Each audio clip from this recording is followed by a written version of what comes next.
The term benchmarking actually comes from woodworking, and this is where someone who's doing woodworking is going to, instead of measuring things over and over and potentially having redundant errors from that, they're going to do what the common phrase is mark, don't measure. And so they would use something where they would mark the size of something, the length of something, and then they would take that thing around and mark on other things so they always have the exact same measurement, as opposed to using a tape, which sometimes you're a little bit above the measure, sometimes you're a little bit behind. They would actually do that. Or they would mark on their woodworking bench, and they would always have this particular mark there, this for this particular size of thing, so they could always reproduce that same length. Now, when we talk about business, when we talk about benchmarking, what we're referring to is industry benchmarking specifically, is when we're going to get some industry statistics that relate to what we're doing. And this can tell us a lot about the industry that we're in and how we fit into that industry, whether we're doing better or worse than our peers, and in particular, which ways we might be doing better or worse than our peers. So it's a great way to figure out, do we match our peers in terms of how much we spend on marketing? Do we match our peers in terms of how much we spend on payroll? Do we match our peers in terms of how much we our gross are netting with our entire business results, right, as a percentage of our gross revenue?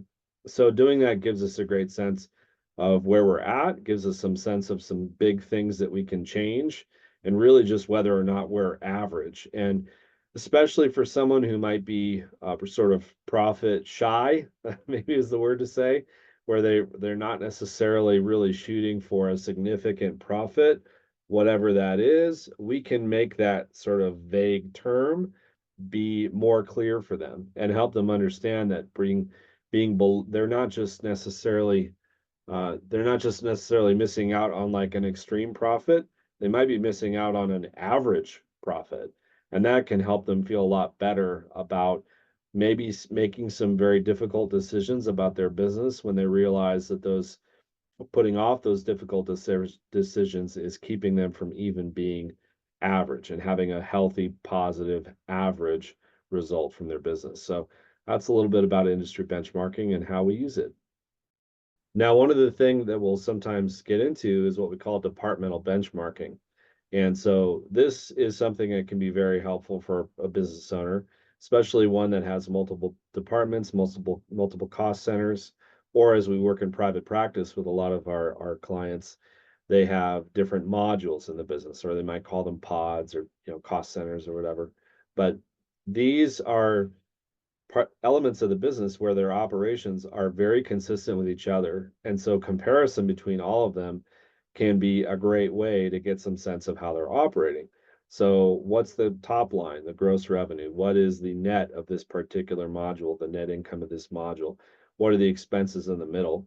And if you can attribute some of the overhead expenses, general and admin expenses to these modules, which ones are using more of that or less of that? And how is that playing in to the net income of that particular module? So very helpful insights that can be gained there, especially just from the standpoint of what's underperforming, what's overperforming compared to the average that you have inside your organization. And you can also use some of that with the industry benchmarking to see how does it compare to the industry as a whole in terms of what the average private practice in the industry or average department in your industry is doing. So this can be very, very helpful.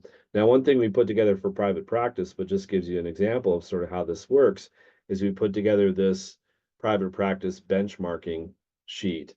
And let me just make sure I'm on the right page here. But this is where we're showing the the tool we created, which is an Excel template that the users of this can dig into.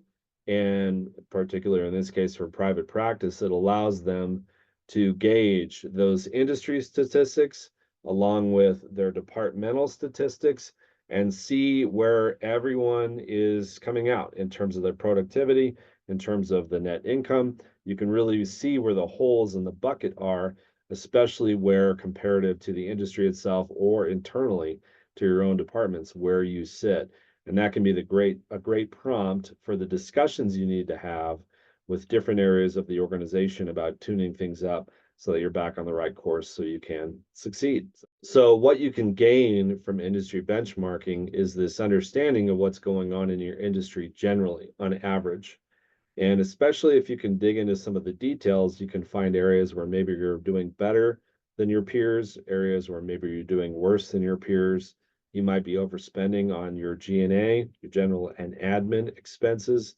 You might be underspending on that or underspending on marketing. You might maybe have an edge in terms of your rent compared to your gross revenue, and that might be cool. It might also mean, let's say you are overspending on your rent. It might mean that you're gaining less in terms of revenue related to your rent, and something is sort of out of whack there. There's sort of a balance you get to learn by your industry benchmarking. Like, because we would assume that the average of your peers in your industry that they are relatively stable, and so you're essentially comparing to that and seeing how are we stable in terms of balance. And that balance would be something where we're growing in a healthy way, our expenses are at a certain level that they support the revenue in a certain way, we're not overspending, we're not underspending, or we could say under investing in some of the things we need, like payroll or marketing or whatever that might be. And so it gives you a great sense of whether you're stable, whether you're meeting sort of an average result according to your industry in terms of percentages. Something people will also describe this as is ratio analysis, except in this case, you're basically doing ratio analysis for your own business, ratio analysis for the industry as a whole, and comparing them together. And you can get so many incredible insights from doing this little process. And there's a lot of vendors we use for the data itself. You can go to Vertical IQ, you can go to Profit Sense.